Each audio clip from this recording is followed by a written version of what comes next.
পৃথিবীতে যত মজার মজার খাবার আছে প্রত্যেকটা খাবারই কিন্তু অ্যালার্জি। কচুরলতি, কচু বা বেগুন যে কোনো কিছু, ইলিশ মাছ, চিংড়ি মাছ, তবুও এই খাবারগুলো আমাদের বেশি পছন্দ।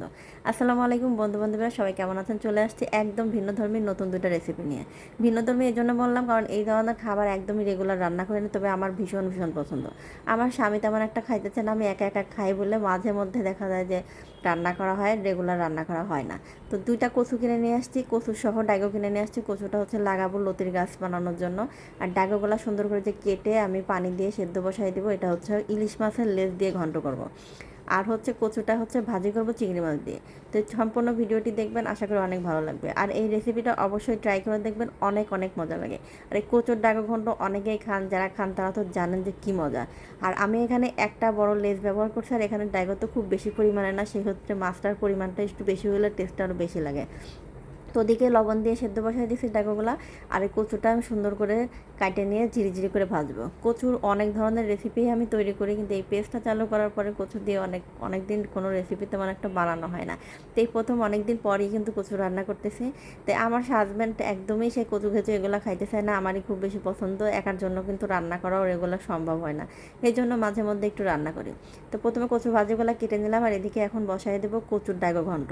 তো এখানে তেলের মধ্যে দিয়ে দিচ্ছি পেঁয়াজ আর একটু লবণ দিয়ে হালকা নাড়াচাড়া করে নিয়ে তারপর তো দিয়ে দিচ্ছি ইলিশ মাছের বাসা লেজটা, কাঁটাটা বেছে নিয়েছি। তারপরে দিয়ে দিলাম এর মধ্যে হলুদের গুঁড়া, এখন দিয়ে দেবো ধনিয়ার গুঁড়া, জিরার গুঁড়া দিয়ে হালকা একটু ভেজে নিয়ে এরপরে দিয়ে দেবো বাটা মশলা।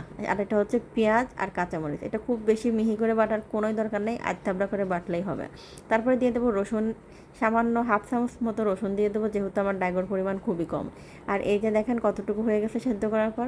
তারপরে এটা দিয়ে একটু ভালো করে নাড়াচাড়া করে অনেকক্ষণ ধরে ভাজা করতে হবে। মানে খুন্তি দিয়ে নাড়তে নাড়তে ওটা কিন্তু একেবারে গলে মিহি হয়ে যাবে, মানে ভর্তা মতো হয়ে যাবে। আর এইটা খাইতে যে এত মজা, যারা খাইছেন তারা তো জানেন, আর যারা খান নাই এখনও যদি ভাইয়েরা দেখেন ভাবিদের দিয়ে রান্না করায় না, আর যদি আপারা দেখেন তাহলে অবশ্যই রান্না করতে চলে যান। আর কচুর ডাগও কিন্তু একদমই দাম কম, মাত্র 10 টাকায় দেখা যাবে যে অনেকগুলো ডাগো দিবে, এর থেকে বেশি ঘন্ট হয়ে যাবে। তো আমি যেহেতু কচু সহ কিনছি, কচু গাছটা লাগানোর জন্য লতি গাছ বানাবো, এই জন্য কচু সহ কিনছি। আর তার জন্য কিন্তু রেসিপিও দুইটাই হয়ে গেল। এখন ভাজি করব কচু। তো কচু ভাজি করার জন্য প্রথমে তেল দিয়ে দিলাম, এরপর পেঁয়াজ কাঁচামরিচ দিয়ে একদম লাল করে ভাজার দরকারই নেই, লবণ দিয়ে হালকা একটু নাড়াচাড়া করে নিয়ে গুঁড়া মশলা দিয়ে দিব। এই যে হলুদের গুঁড়া, লবণ, জিরার গুঁড়া, ধনিয়ার গুঁড়া, আর চিংড়ি মাছ বেছে রাখছিলাম সেটা দিয়ে হালকা নাড়াচাড়া করে দিয়ে দেবো কচুগুলা।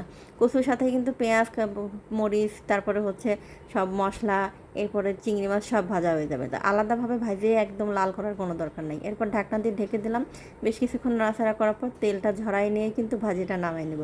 তো এই হচ্ছে আমার দুইটা রেসিপি কিন্তু রেডি।